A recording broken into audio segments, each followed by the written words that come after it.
Hello, dear students. Hope you all are fine and doing well. Hope your families are also fine. कैसे हो आप सब? I hope you all are happy and safe in your homes. Let us discuss the exercise of Confessions of a Born Spectator, Class 11th, Section B, poem number 5. This is part 2, that is the exercise. This exercise is from your textbook. Question number 1. What is the poet glad about? कवि किस चीज़ ਲਈ खुश है? Dear students, in part 1 I have explained the entire poem and you know that the poet is glad that he is a spectator only. कवि ਇੱਕੋ ਹੀ ਗੱਲ ਤੇ ਖੁਸ਼ ਹੈ ਕਿ ਉਹ ਇੱਕ ਦਰਸ਼ਕ ਹੈ, ਦਰਸ਼ਕ ਬਣ ਕੇ ਉਸ ਨੂੰ ਬਹੁਤ ਖੁਸ਼ੀ ਹੈ ਬਸ. The poet admires the athletes. Give reasons for this admiration. ਫਿਰ ਕਵੀ ਅੱਗੇ ਜਾ ਕੇ ਇਹ ਵੀ ਕਹਿੰਦਾ ਹੈ ਕਿ ਮੈਂ ਐਥਲੀਟਸ ਨੂੰ ਬਹੁਤ ਪਸੰਦ ਕਰਦਾ. ਇਸ ਦੇ ਕਾਰਨ ਦੱਸਣੇ ਆਪਾਂ. Answer, he admires the athletes for their consistent efforts to win. ਜਦੋਂ ਉਹ ਦੇਖਦਾ ਹੈ ਕਿ ਉਹ ਲਗਾਤਾਰ ਕੋਸ਼ਿਸ਼ਾਂ ਕਰਦੇ ਰਹਿੰਦੇ ਹਨ ਜਿੱਤਣ ਦੀਆਂ ਤਾਂ ਉਸ ਨੂੰ ਉਹ ਪਸੰਦ ਕਰਦਾ ਹੈ. Number 3. Why does he call his spirit ਬੈਸ਼ਫੁਲ.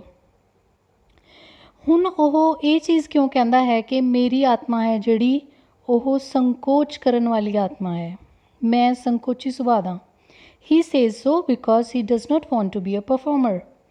ਕਿਉਂਕਿ ਉਸ ਨੂੰ ਪਰਫਾਰਮ ਕਰਨਾ, ਖੇਡਣਾ ਜਾਂ ਸੈਂਟਰ ਸਟੇਜ ਜਾਣਾ ਚੰਗਾ ਨਹੀਂ ਲੱਗਦਾ, ਦਰਸ਼ਕ ਬਣਨਾ ਚੰਗਾ ਲੱਗਦਾ. ਇਸ ਲਈ ਉਹ ਕਹਿੰਦਾ ਕਿ ਮੈਂ ਤਾਂ ਜਿਹੜਾ ਹਾਂ ਸੰਕੋਚੀ ਸੁਭਾਅ ਦਾ. Write a few lines on the struggle between poet's ego and ਪ੍ਰੂਡੈਂਸ.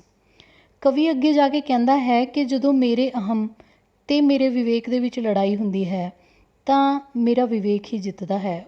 ਇਸ ਗੱਲ ਦਾ ਕੀ ਮਤਲਬ ਹੈ, ਇਹ ਸਮਝਾਓ. Answer, when poet's ego says to compete and hurt someone to win, his prudence denies it. ਜਦੋਂ ਕਵੀ ਦਾ ਅਹਮ ਕਹਿੰਦਾ ਹੈ ਕਿ ਕਿਸੇ ਵੀ ਤਰ੍ਹਾਂ ਜਿੱਤ, ਚਾਹੇ ਇਸ ਦੇ ਲਈ ਤੈਨੂੰ ਦੂਸਰੇ ਨੂੰ ਜ਼ਖਮੀ ਕਰਨਾ ਪਵੇ ਜਾਂ ਤੈਨੂੰ ਕੋਈ ਨਾ ਕੋਈ ਗਲਤ ਕੰਮ ਕਰਨਾ ਪਵੇ, ਤਾਂ ਕਵੀ ਦਾ ਜਿਹੜਾ ਵਿਵੇਕ ਹੈ, ਉਸਦੀ ਜਿਹੜੀ ਅੰਤਰ-ਆਤਮਾ, ਉਸਦੀ ਅੱਛਾਈ ਹੈ, ਉਹ ਜਿੱਤ ਜਾਂਦੀ ਹੈ. The prudence wins at last and the poet chooses honesty. ਕਿੱਥੋਂ ਪਤਾ ਲੱਗਦਾ ਹੈ ਕਿ ਉਸਦੀ ਆਤਮਾ ਜਿੱਤ ਜਾਂਦੀ ਹੈ? ਉਹ ਕਹਿੰਦਾ ਡਿਸਓਨੈਸਟੀ ਨਾਲ ਜਿੱਤਣ ਤੋਂ ਚੰਗਾ ਹੈ ਕਿ ਮੈਂ ਖੇਡਦਾ ਹੀ ਨਹੀਂ ਅਤੇ ਮੈਂ ਓਨੈਸਟ ਰਹੂੰਗਾ, ਮੈਂ ਇਮਾਨਦਾਰ ਰਹੂੰਗਾ. Number 5. List the things that the poet is ready to do for the athletes. ਹੁਣ ਇਹ ਦੱਸੋ ਕਿ ਉਹ ਕੀ ਕਹਿੰਦਾ ਹੈ ਕਿ ਐਥਲੀਟਸ ਲਈ ਮੈਂ ਕੀ ਕੁਝ ਕਰਨ ਨੂੰ ਤਿਆਰ ਹਾਂ, ਬਸ ਮੈਂ ਕੰਪੀਟ ਨਹੀਂ ਕਰਨਾ, ਹੋਰ ਸਭ ਕੁਝ ਕਰੂੰਗਾ. The poet says that he will party with them when they win and buy costly tickets to watch their matches. ਜਦੋਂ ਤੁਸੀਂ ਜਿੱਤੋਗੇ ਮੈਂ ਪਾਰਟੀ ਵੀ ਕਰੂੰਗਾ, ਤੁਹਾਡੇ ਨਾਲ ਖਾਊਂਗਾ ਪੀਊਂਗਾ, ਤੁਹਾਡੇ ਮੈਚਿਸ ਦੇਖਣ ਲਈ ਮਹਿੰਗੀ ਤੋਂ ਮਹਿੰਗੀ ਟਿਕਟ ਵੀ ਖਰੀਦੂੰਗਾ, ਪਰ ਮੈਂ ਤੁਹਾਡੇ ਨਾਲ ਕਦੇ ਵੀ ਕੰਪੀਟ ਨਹੀਂ ਕਰੂੰਗਾ ਕਿਉਂਕਿ ਤੁਸੀਂ ਲੋਕ ਓਨੈਸਟ ਨਹੀਂ ਹੋ. Look at the following lines taken from the poem. We have read the poem and these two lines are from the poem. My limp and bashful spirit feeds on other people's heroic deeds. ਉਹਨਾਂ ਨੇ ਕਿਹਾ ਕਿ ਮੇਰਾ ਲੰਗੜਾਪਨ ਅਤੇ ਮੇਰੀ ਸੰਕੋਚੀ ਆਤਮਾ ਤਾਂ ਦੂਸਰਿਆਂ ਦੇ ਕਾਰਨਾਮੇ ਦੇਖ ਕੇ ਬਹਾਦਰੀ ਭਰੇ ਹੀ ਖੁਸ਼ ਹੋ ਜਾਂਦੀ ਹੈ. What does the poet mean to convey in these lines? Select the proper options. ਇਹਨਾਂ ਸਤਰਾਂ ਵਿੱਚ ਕਵੀ ਕੀ ਕਹਿਣਾ ਚਾਹੁੰਦਾ ਹੈ, ਇਹਦੀ ਤੁਸੀਂ ਸਹੀ ਆਪਸ਼ਨ ਦੇਖਣੀ ਹੈ. He is not sure of his own capabilities to perform such deeds. ਉਸ ਨੂੰ ਆਪਣੇ ਉੱਤੇ, ਆਪਣੀ ਸਮਰੱਥਾ ਦੇ ਉੱਤੇ ਯਕੀਨ ਨਹੀਂ. B, he does not like to perform heroic deeds. ਉਸਨੂੰ ਪਸੰਦ ਹੀ ਨਹੀਂ ਇਸ ਤਰ੍ਹਾਂ ਦੇ ਬਹਾਦਰੀ ਭਰੇ ਕਾਰਨਾਮੇ ਕਰਨਾ, ਉਹਦੀ ਪਸੰਦ ਤੋਂ ਬਾਹਰ ਦਾ ਕੰਮ ਹੈ. C, he is scared of getting hurt while performing such deeds. ਉਸ ਨੂੰ ਇਹ ਕੰਮ ਕਰਦੇ ਹੋਏ ਸੱਟ ਲੱਗਣ ਤੋਂ ਡਰ ਲੱਗਦਾ ਹੈ. Probably its answer is B, he does not like to perform heroic deeds. ਉਸ ਨੂੰ ਇਹ ਕੰਮ ਕਰਨੇ ਚੰਗੇ ਹੀ ਨਹੀਂ ਲੱਗਦੇ. Now look at this line. Buy tickets worth their weight in radium. Select the correct meaning of this line from the given statements.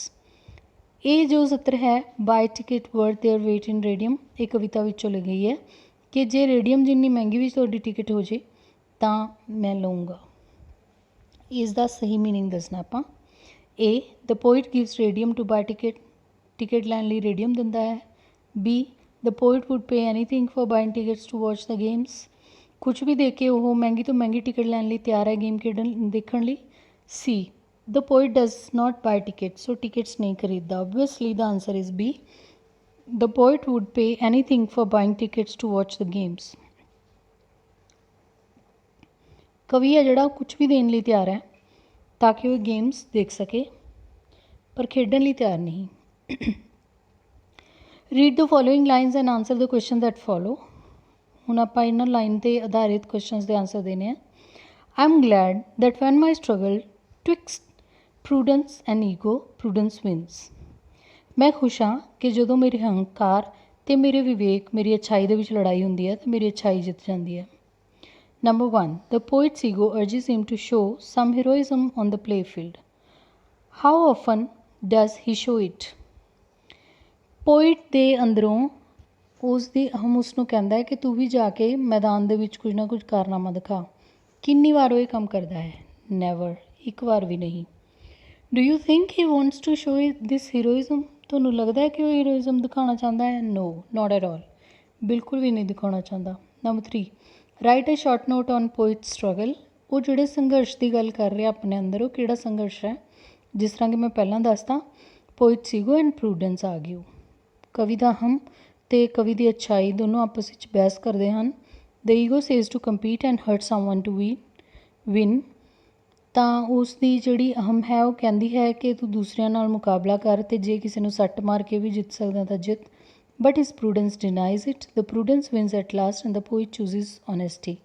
ਜਿਵੇਂ ਕਿ ਮੈਂ ਪਹਿਲਾਂ ਦੱਸਿਆ ਕਿ ਅੱਛਾਈ ਜਿੱਤ ਜਾਂਦੀ ਹੈ ਅਤੇ ਉਹ ਇਮਾਨਦਾਰ ਰਹਿਣਾ ਹੀ ਪਸੰਦ ਕਰਦਾ ਹੈ। Question number 4. What is he glad about? ਕਿਸ ਚੀਜ਼ 'ਤੇ ਉਹ ਖੁਸ਼ ਹੈ? He is glad that his prudence wins and he chooses not to compete. ਉਹ ਖੁਸ਼ ਹੈ ਕਿ ਮੇਰੀ ਅੱਛਾਈ ਮੇਰੇ ਅੰਦਰ ਕਾਇਮ ਹੈ, ਮੈਂ ਕਿਸੇ ਵੀ ਤਰੀਕੇ ਨਾਲ ਗਲਤ ਕੰਮ ਕਰਕੇ ਜਿੱਤਣਾ ਜਾਂ ਕਿਸੇ ਨਾਲ ਮੁਕਾਬਲਾ ਕਰਨਾ ਨਹੀਂ ਚਾਹੁੰਦਾ। Number 5. These two lines contain the theme of the poem. Explain.